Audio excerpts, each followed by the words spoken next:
Olá, seja bem-vindo, seja bem-vinda ao Simpósio Permanente sobre Mediunidade.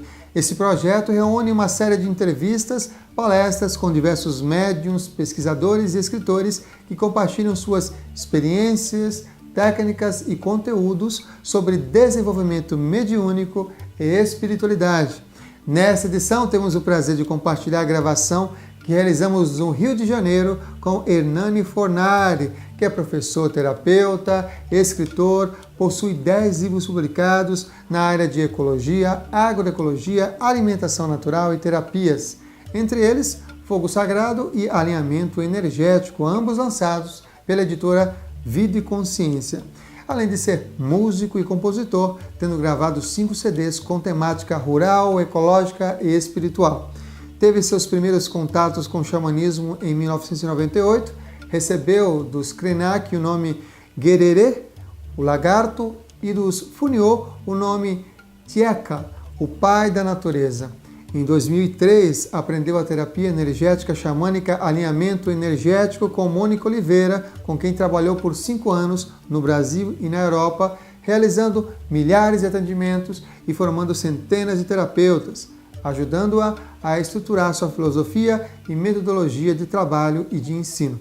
Lembrando que se você tiver dúvidas sobre o tema, a melhor e a mais rápida forma de obter respostas é enviar um áudio por WhatsApp para o número 11 98880 1545. Outra maneira é digitar suas questões diretamente no campo de comentários no nosso canal no YouTube. Que as melhores energias cheguem até você. Discernimento, paz, luz e amor.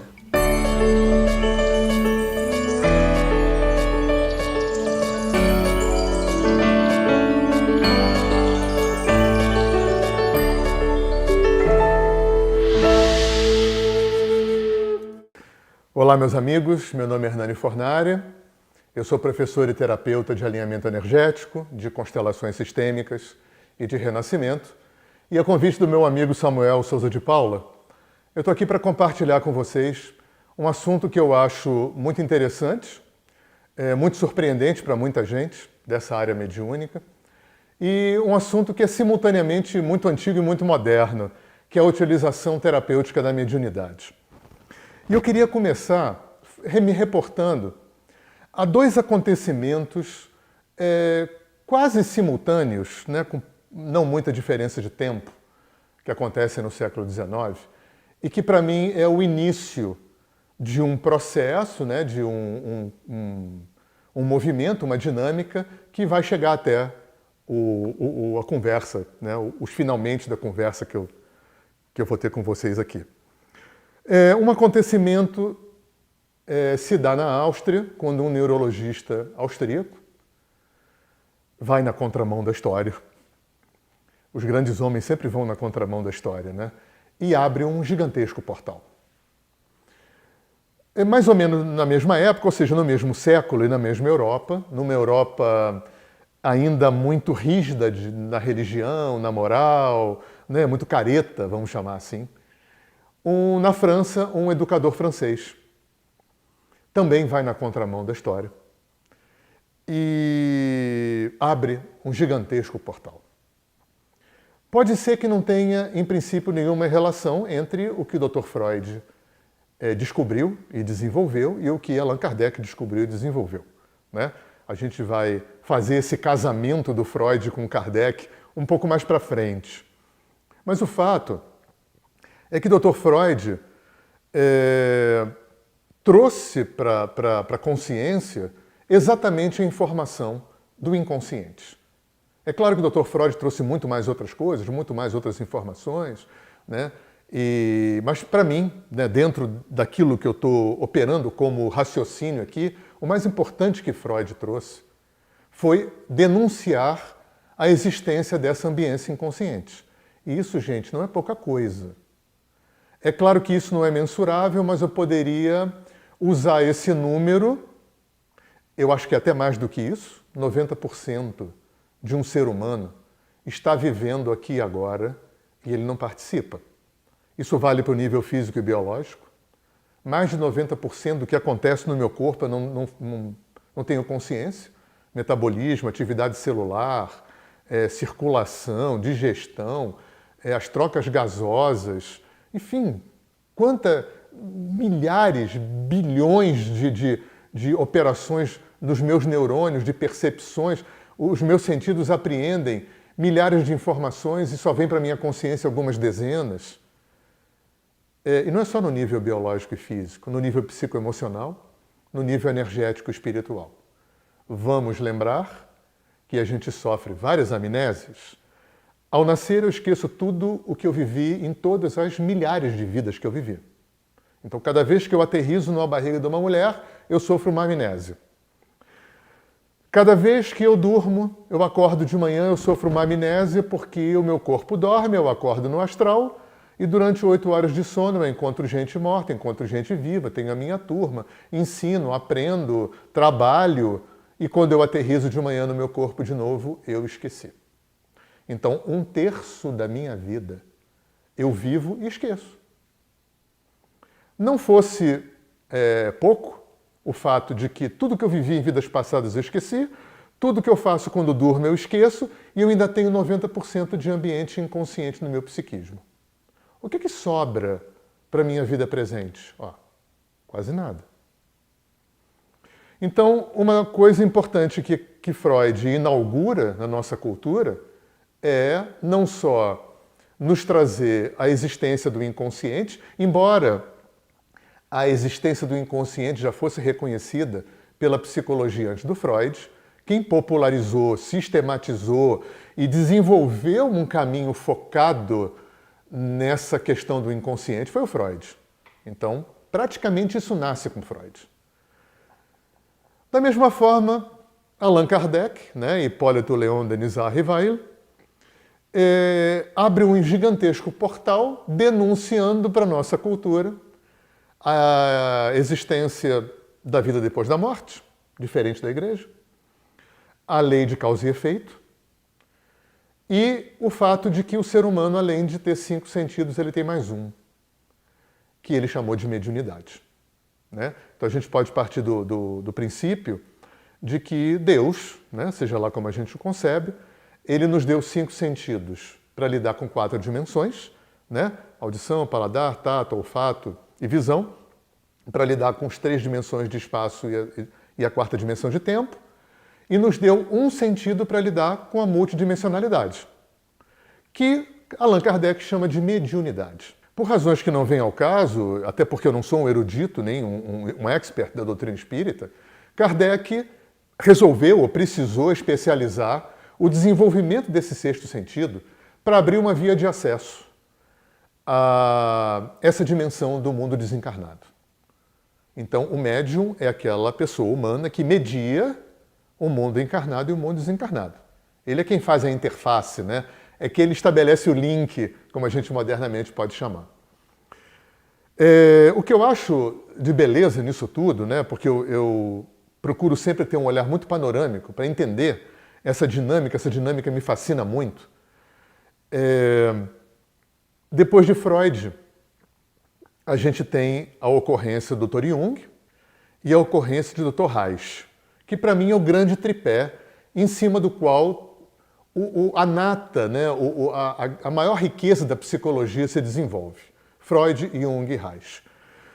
Jung abriu mais esse espectro da psicologia. Jung trouxe a concepção de um inconsciente coletivo, que vem expandir a concepção do inconsciente pessoal do Freud.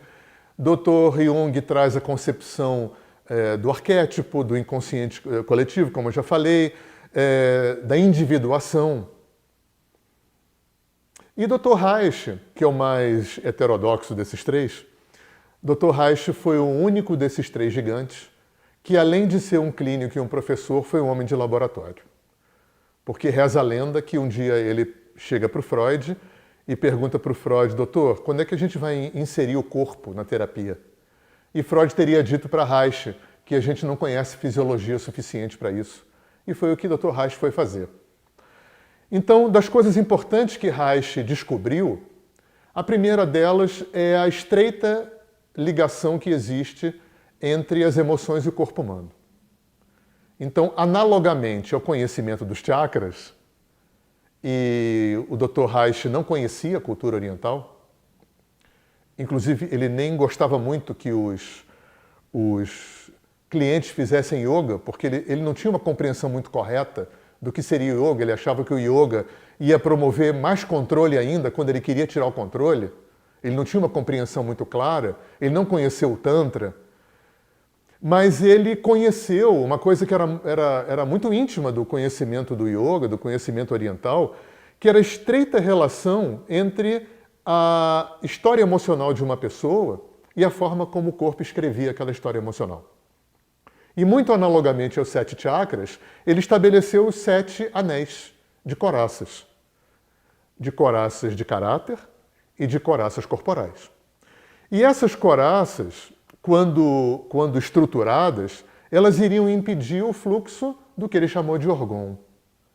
Ou seja, o Dr. Reich descobriu e provou em laboratório a existência e a funcionalidade daquilo que os hindus chamam de prana, daquilo que os chineses chamam de qi, daquilo que os japoneses chamam, do que os chineses chamam de chi e do que os japoneses chamam de qi. Compondo esse quadro, a primeira coisa que me causa perplexidade, que me causa um maravilhamento, né, é o fato de que tudo o que Dr. Freud trouxe, o que Dr. Reich trouxe, o que Dr. Jung trouxe e o que Allan Kardec trouxe, nada era desconhecido do mundo antigo. Os chineses, tibetanos, hindus, africanos, índios, cada um dentro das suas características culturais, intelectuais, espirituais, dentro dos seus paradigmas, né?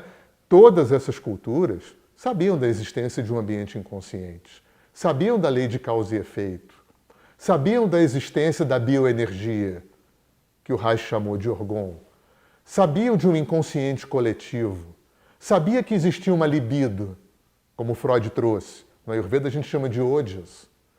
Sabia da existência de um sexto sentido, de uma vida depois da morte, de reencarnação, de lei de causa e efeito.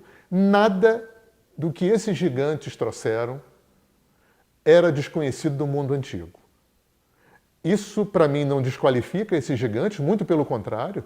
Eu acho de uma extrema beleza e riqueza que a consciência, a inteligência planetária se usasse de homens cultos, cientistas. No caso do Kardec, não era um cientista, embora ele pretendesse que o espiritismo fosse uma ciência, fosse necessário homens ocidentais de alta estatura moral e espiritual e intelectual para retraduzir para o mundo ocidental esses conhecimentos milenares. Esse é um ponto que eu acho muito importante colocar aqui.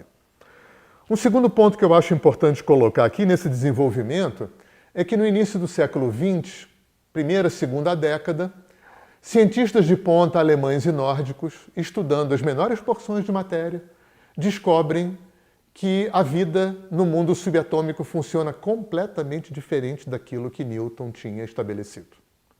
Isso subverte a ciência, isso vai desaguar naquilo que se chamou de física quântica, mecânica quântica, e isso cria um outro olhar para a ciência e, mais modernamente, um outro olhar para a vida. Porque hoje a física quântica já criou uma interface com a ecologia, criou interface com a filosofia, criou interface com a psicologia, criou interface com a pedagogia, criou interface com medicina.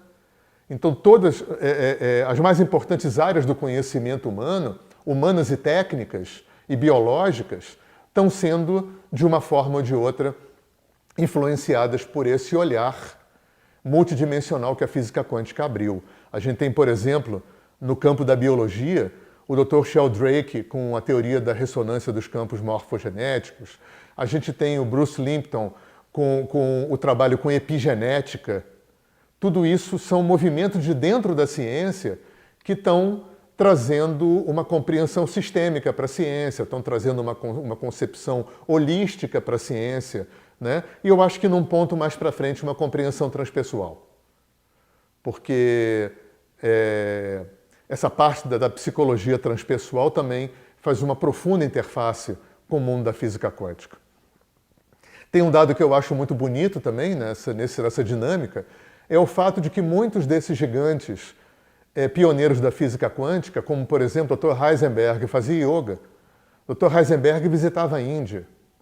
Niels Bohr, que foi um dos pais da física quântica, nas horas vagas dava conferência sobre as Upanishads, que são escrituras hindus.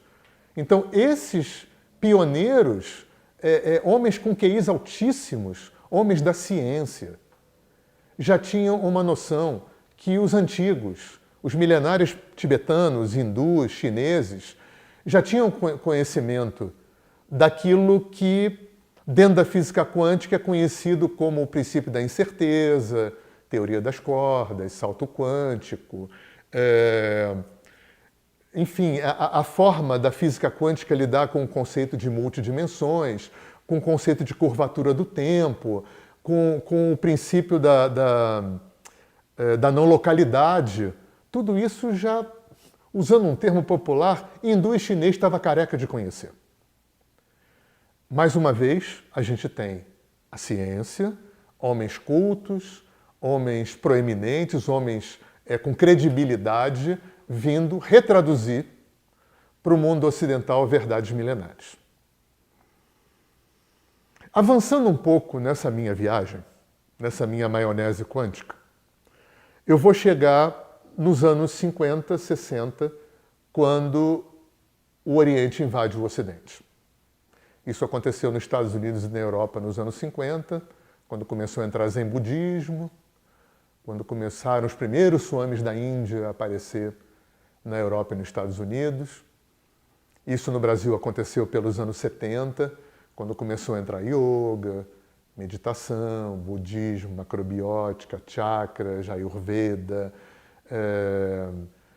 shiatsu, tai chi chuan, né? Houve literalmente uma invasão do mundo ocidental. Eu tive esse privilégio, eu tenho 61 anos, eu tive o privilégio de surfar nessas primeiras ondas, né? Conhecer os primeiros professores de yoga, as primeiras acupunturistas no Rio de Janeiro, os primeiros lojas os primeiros restaurantes naturais, essa coisa toda.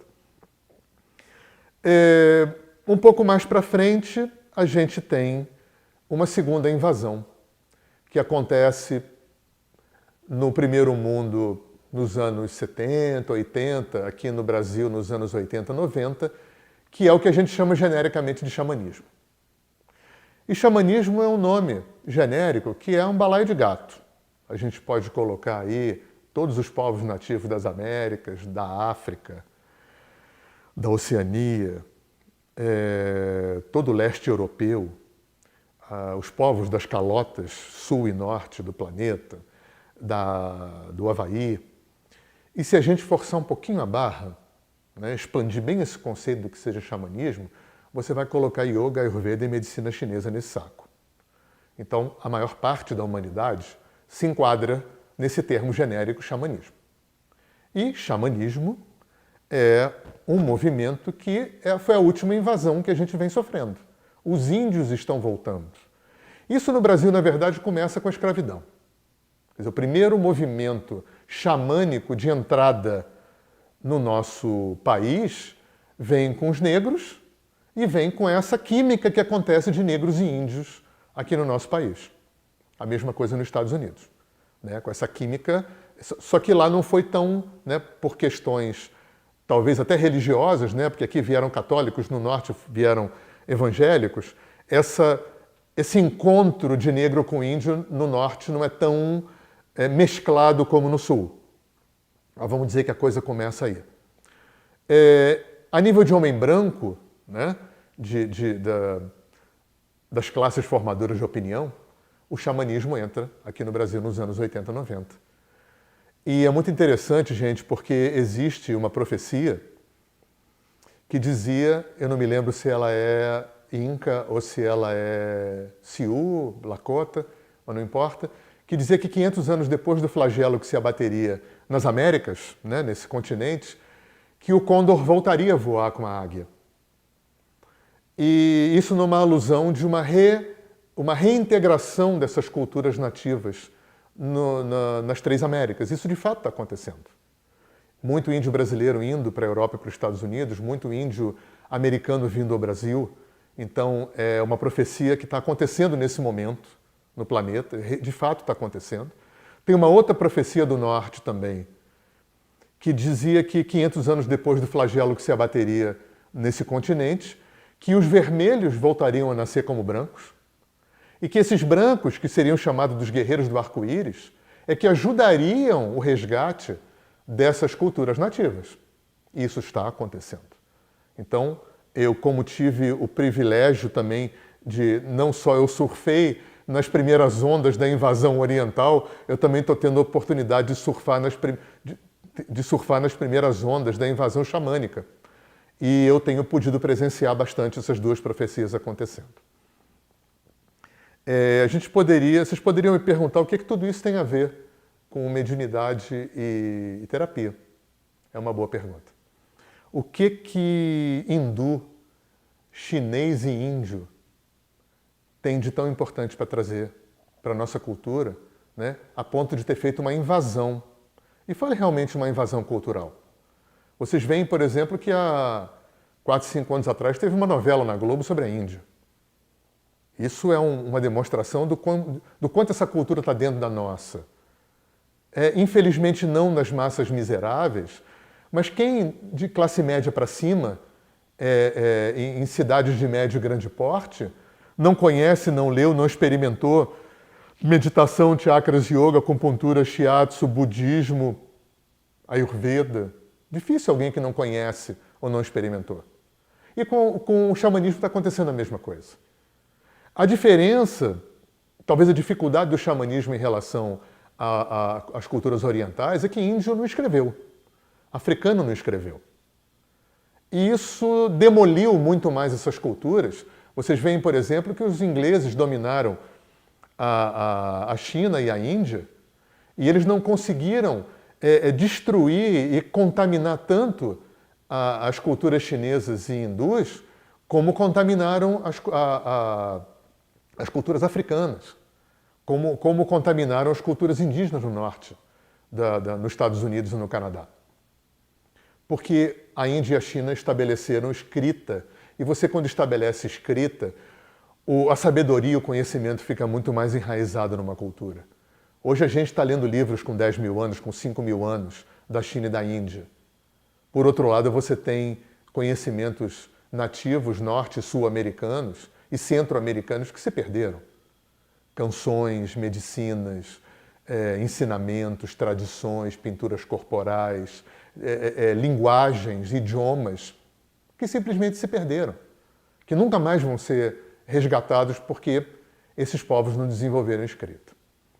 Então, quando me perguntam o que isso tem a ver com tudo isso que eu estou falando, né, por que eu começo falando de Freud e Kardec, que são pessoas que parecem não ter ligação nenhuma uma com a outra, mas para mim não é coincidência que eles apareceram no mesmo século e na mesma Europa. O que isso tem a ver com a invasão dos orientais e dos xamãs? O que hindu e chinês teve de tão importante para trazer para a gente? Em primeiro lugar, a existência da energia. Eu acho que uma grande coisa que Índia e China vieram implantar na nossa visão de mundo é não só a existência da energia, como a instrumentalização dessa energia. Então, acupuntura, yoga, né, massagem, shiatsu, ayurveda, são tecnologias que, entre outras coisas, né, aceitam, percebem, enxergam, mensuram e instrumentalizam e usam, né, operacionalizam essa energia vital, né, o prana, o chi, o ki, né, ou o orgon, como o Dr. Reich chamou, para a saúde. Né, saúde física, mental, espiritual e tal. Aí é outra coisa que foi importante o Oriente trazer. O Oriente vem trazer um olhar holístico. Holístico, gente, não é só misturar yoga com homeopatia, não, tá? Holístico não é tomar floral e meditar. Tá? Holístico é um olhar. Holístico é desenvolver um olhar multidimensional para a existência. É entender que a existência não acontece só em 4 dimensões, 3 de espaço e 1 de tempo. A existência não é só aferida com 5 sentidos. A existência é multidimensional. A existência é holográfica.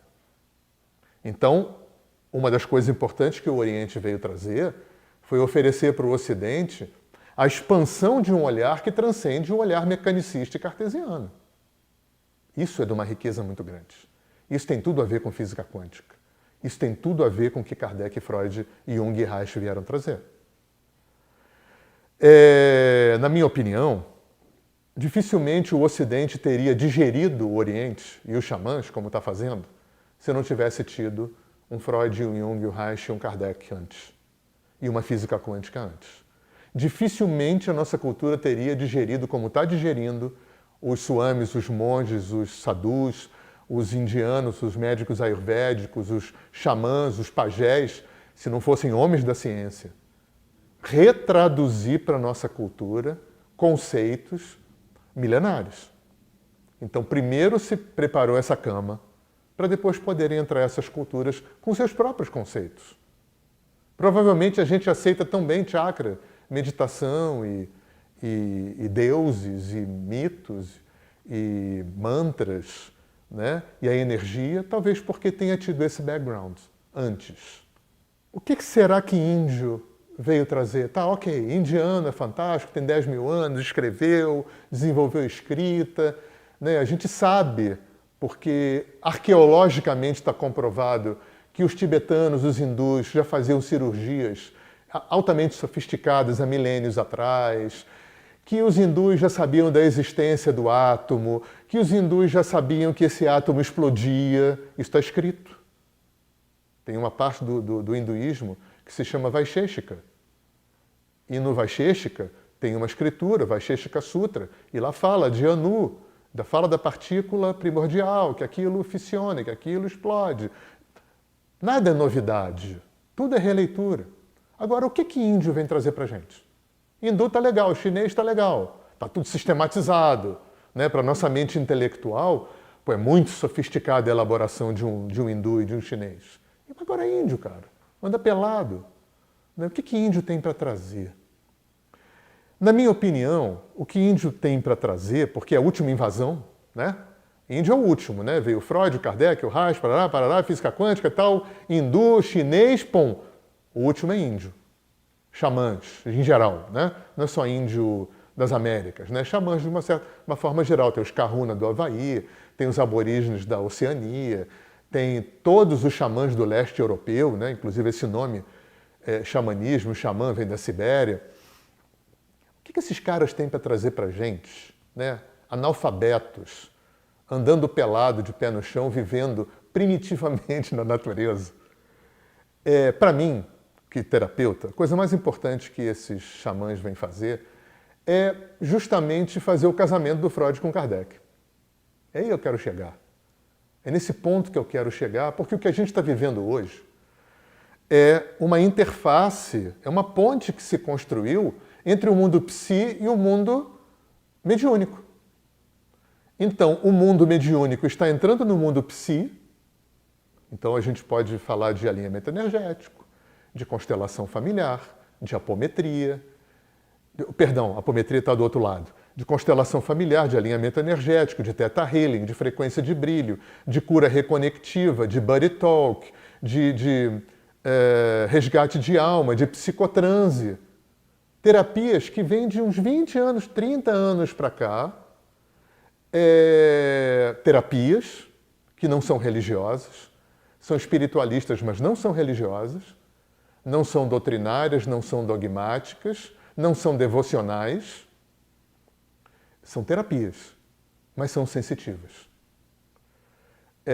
São terapias muito diferentes entre si, todas essas que eu citei, mas que têm um viés comum. São terapias, mas não são analíticas nem elaboradoras de conteúdo como a psicanálise e a psicologia, como as psicoterapias, mas são terapias. Por outro lado, o mundo psi está entrando no mundo mediúnico. Então eu poderia dizer que a apometria, por exemplo, é já um começo de um movimento dentro do espiritismo, embora não seja ainda aceito pela Federação Espírita Brasileira, mas que já caminha em direção ao que seria um movimento terapêutico. Por quê? Porque a gente sabe, gente, que obsessor e vida passada, que é onde o mundo mediúnico tem um foco maior, né? O kardecismo, a Umbanda e a apometria vão fazer muito foco nisso. Obsessor e vida passada. É super importante trabalhar isso. Mas quando a gente engloba isso num olhar também psicológico, a gente entende que obsessor e vida passada é efeito. Porque a causa está no psiquismo humano. Então, o que eu acho que o xamanismo vem trazer, antes de mais nada, é a instrumentalização da mediunidade aplicada à terapia. Porque até isso acontecer, a mediunidade era aplicada a esse mundo que é mais religioso, né? A Umbanda é um mundo religioso, o Espiritismo, embora pretenda ser uma ciência, é um mundo religioso, que faz oração, faz prece, venera Jesus, né? Tem todo um approach que é religioso, né? E esse mundo psi não. Esse mundo psi é um mundo onde essa sensitividade, em algumas escolas, ela é mais explicitada, como no alinhamento energético, no psicotranse, no Theta Healing. Em outras terapias ela é mais implicitada, como, por exemplo, nas constelações familiares, constelações sistêmicas. Mas esse é o viés. Porque a grande sacada que vem com o xamanismo, e com o xamanismo de uma forma direta e indireta, é essa possibilidade daquilo que o Kardec chamou de mediunidade também se prestar para abrir uma via de acesso muito otimizada para o psiquismo humano. Esse é a espinha dorsal das terapias que trabalham com a ferramenta sensitiva. Isso é diferente da parapsicologia. É claro que a gente poderia até chamar, de alguma forma, essas terapias de parapsicologia clínica. Poderia se chamar, eu gosto mais de chamar de psicologia transpessoal. Isso me soa um pouco melhor, porque a parapsicologia, para mim, ainda tem um certo sabor de pessoas ocidentais querendo trazer questões multidimensionais e transpessoais para um ambiente cartesiano e mecanicista. Então eu vejo muito essa questão da parapsicologia, pelo menos da parapsicologia mais clássica, né? Pós-espiritismo, né? E pré-transpessoal, né?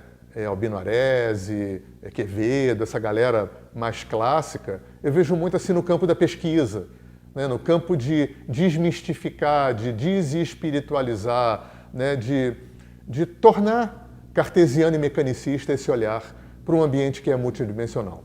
Por isso que eu prefiro chamar de transpessoal essas terapias. Então esse é a grande característica que me chama a atenção. Porque se você for ver, por exemplo, alinhamento energético é uma terapia que foi desenvolvida por um sujeito que andou no meio dos índios e viu os pajés trabalhando.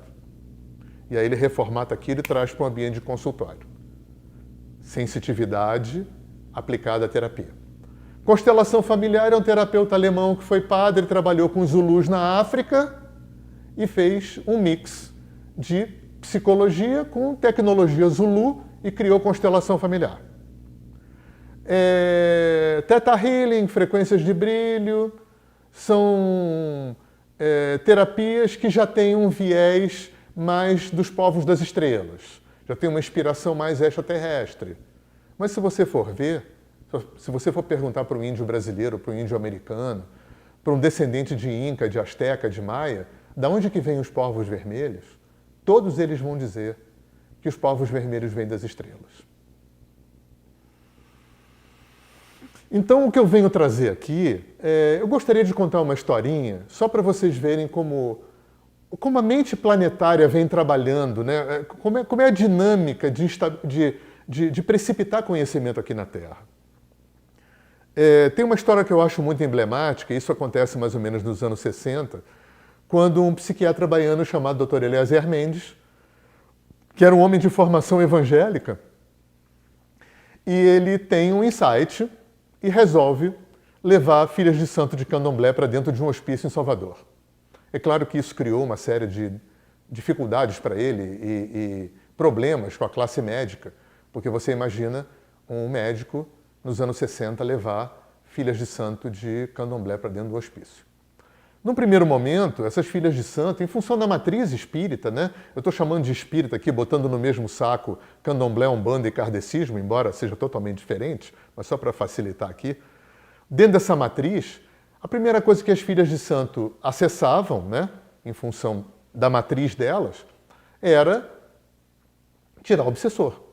Então, durante um tempo, ele levava essas filhas de santo, periodicamente, para limpar o campo astral dos pacientes. E não é maluco beleza como a gente, que tem problemas existenciais. Era maluco mesmo, era psicótico, esquizofrênico, hebefrênico, né?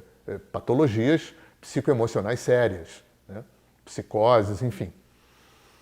E ele, num segundo momento, começa a aparecer questões de vidas passadas. E é muito interessante a bibliografia dele, que infelizmente está esgotada, aonde ele, um homem de formação evangélica e cientista, né, porque é médico, mas muito humilde, é muito interessante como ele humildemente vai abrindo dentro dele esse espaço para evidências que estavam esfregando na cara dele, né? Ele não deveria acreditar em reencarnação, porque ele era evangélico e médico, mas estava ali esfregando na cara dele.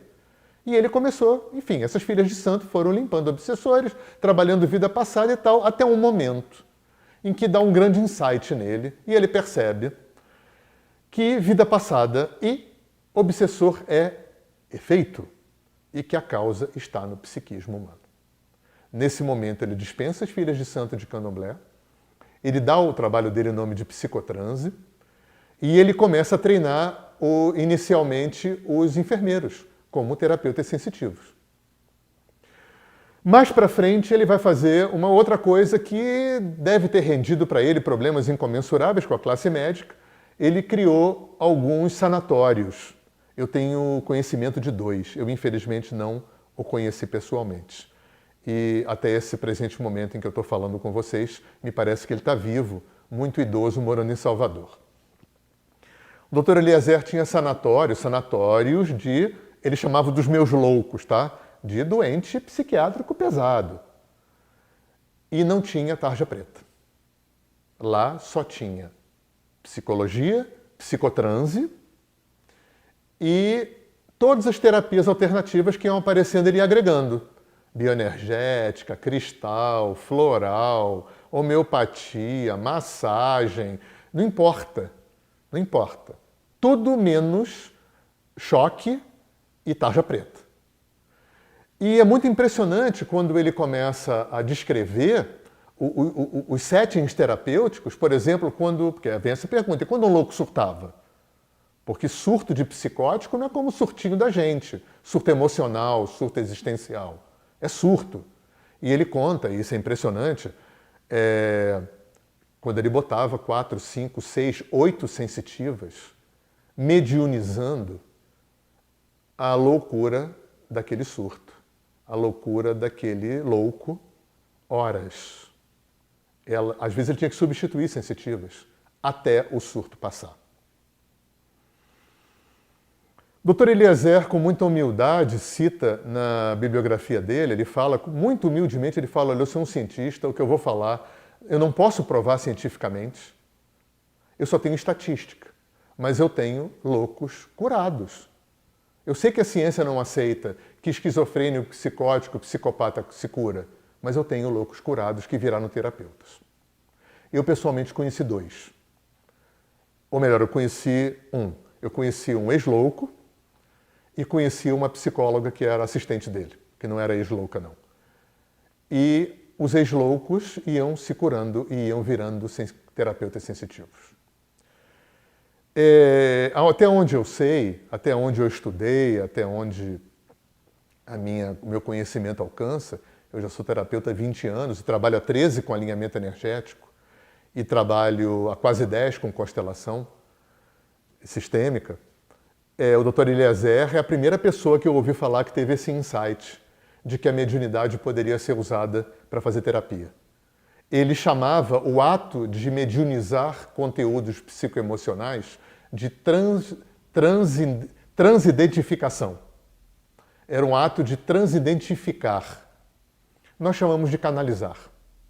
Então a palavra canalização, isso é importante colocar porque eu não me considero um médium, porque no meu trabalho eu não trabalho com desencarnados. Eu não medio o mundo encarnado e o mundo desencarnado. Eu sou um canalizador. Só que a palavra canalização também tem dois significados, né? No primeiro momento, esse termo ele é cunhado basicamente numa cidade dos Estados Unidos chamada Sedona. E Sedona é um lugar muito interessante nos Estados Unidos, porque Sedona não só é o berço das canalizações, como Sedona é o berço do que a gente poderia chamar de neo-xamanismo. Eu vou falar um pouquinho disso depois, quando eu falar mais de alinhamento energético. Mas a canalização, no primeiro momento, era entendida como o exercício de psicografar, né, mensagens de seres ascensionados. Então, dali vieram as mensagens dos mestres ascensionados, as mensagens do Astar Shihan, dos seres das estrelas, dos arcanjos, né? Canalizar até um determinado momento significava que eu, canalizador, psicografo conscientemente, porque a canalização é uma faixa que está num nível mais sutil de que mediunização, utiliza outros chakras, utiliza outra parte neuronal do cérebro, onde eu vou canalizar as mensagens dos seres de luz. A partir do momento que se instala esse mundo sensitivo no mundo psi e que começam a aparecer terapias mediúnicas, terapias sensitivas, né, transpessoais, canalização também passa a significar incorporar mediunicamente conteúdos psicoemocionais de um cliente. Que é isso que a gente faz no alinhamento energético de uma forma bastante explicitada, e é o que faz um representante, por exemplo, numa constelação familiar de uma forma bastante implicitada.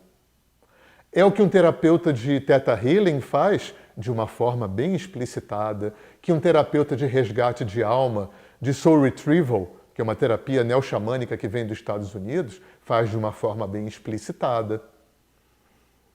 E um dia, um farmacêutico e agrônomo brasileiro, né, fluminense, chamado Aloysio Delgado Nascimento, ele, em função de ser farmacêutico, ele tem uma vivência longa, bastante extensa, quase 20 anos interagindo com povos indígenas do norte e do sul do Brasil. Inicialmente por interesses fitoterápicos. Mas como ele era um sensitivo, daqueles sensitivos muito bem dotados, sabe? Gente que vê morto de olho aberto, que vê os seres de luz de olho aberto, aquele sensitivo de olho aberto, ele via muito as curas dos pajés. E ele contava, eu não tive esse privilégio de conhecê-lo, quando eu entrei no trabalho ele tinha falecido um ano anterior, mas a pessoa que me ensinou, que foi a pessoa que recebeu o bastão do Aloysio para continuar esse trabalho, contava que o Aloysio, quando via os pajés curando nas tribos, que quando um índio vinha com uma demanda qualquer que fosse, uma demanda física, emocional, social, uma patologia de qualquer origem, o xamã atendia, né, porque o pajé, o xamã, é aquele cara na tribo que faz um certo dublê de padre e médico, né? Então ele ia e atendia aquela demanda, o sintoma da demanda, ele atendia com essa tecnologia de pajé que a gente conhece. Maraca, tambor, fogueira, dança, canto, erva, aquela história toda que a gente conhece bem. Mas ele percebia que os pajés sempre iam fazer uma prospecção com o que seria um sexto sentido, ao que seria um inconsciente. Não com esse discurso que eu estou colocando para vocês, obviamente, mas com uma pergunta. O que aconteceu na tua vida?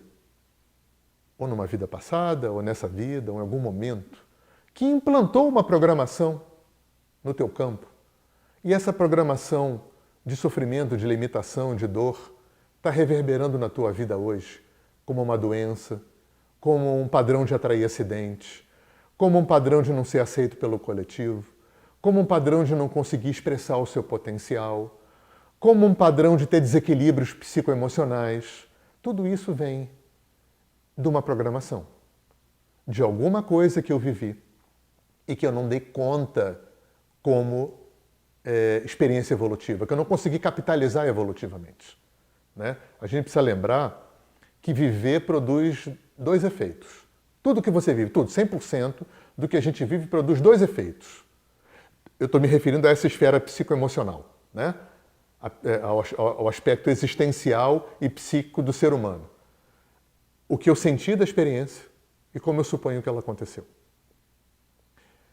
A união disso, no trabalho do Dr. Eliezer, ele chamava isso de subpersonalidade.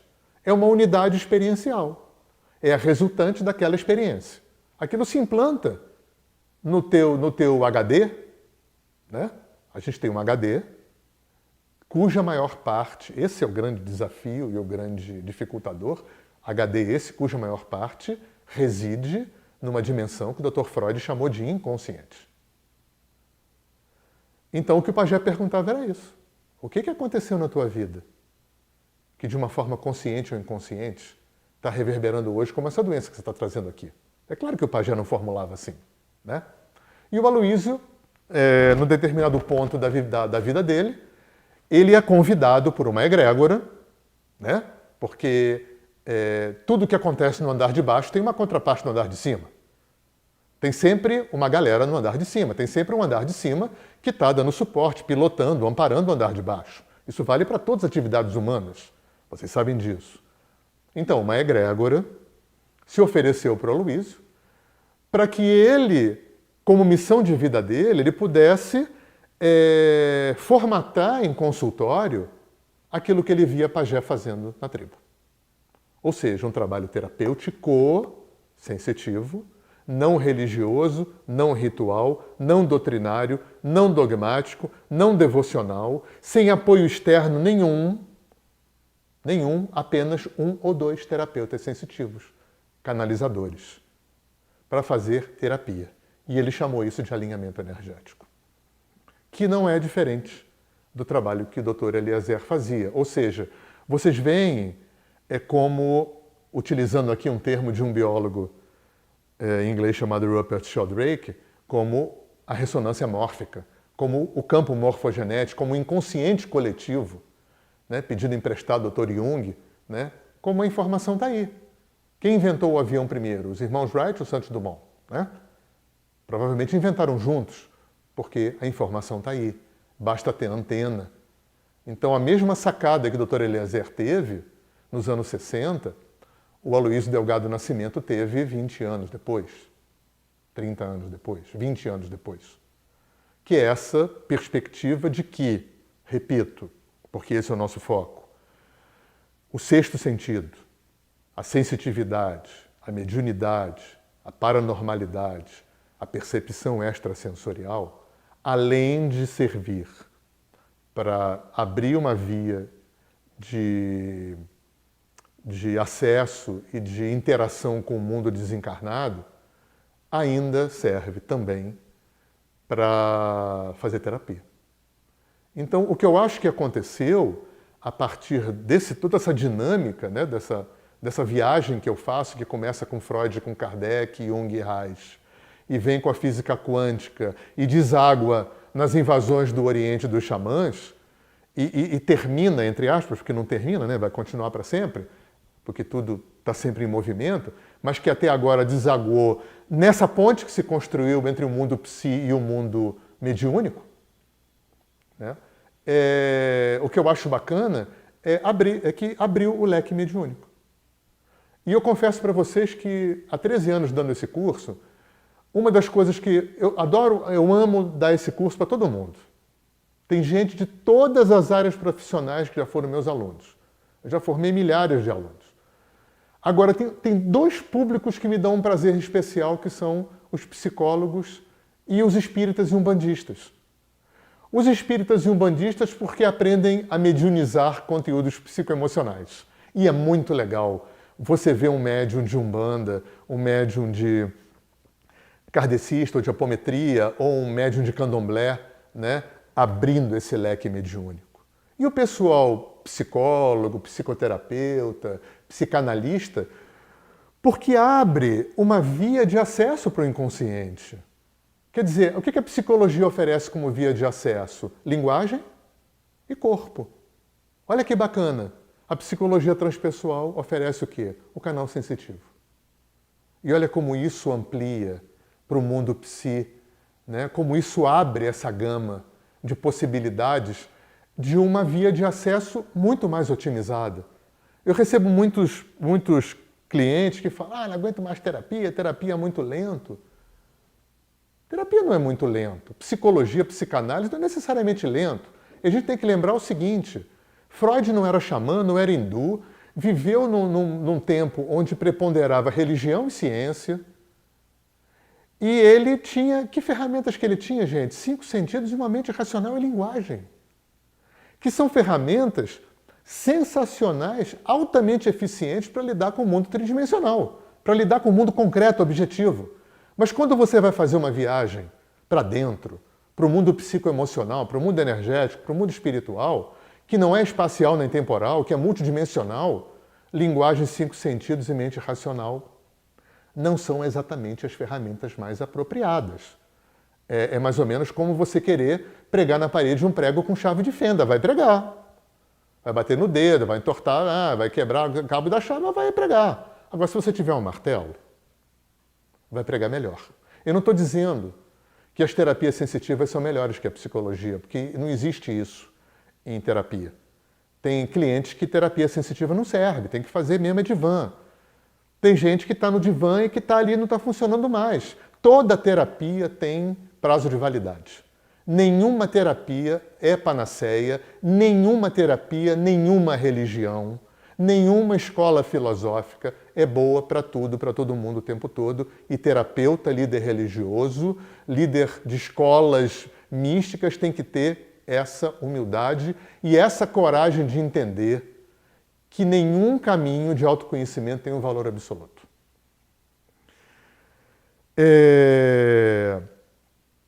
Enfim, eu queria finalizar expressando o meu maravilhamento com a consciência planetária, com essa inteligência subjacente a toda a existência, né, que vai dando mais ferramentas. Eu vejo o desenvolvimento das terapias de uma forma horizontal. Eu não acho que nenhuma terapia vem substituir a outra, vem somar com a outra. Divã não perdeu a validade. A questão é que quando você só tem 5 sentidos, mente racional e linguagem, é claro que isso demora um pouco de mais tempo.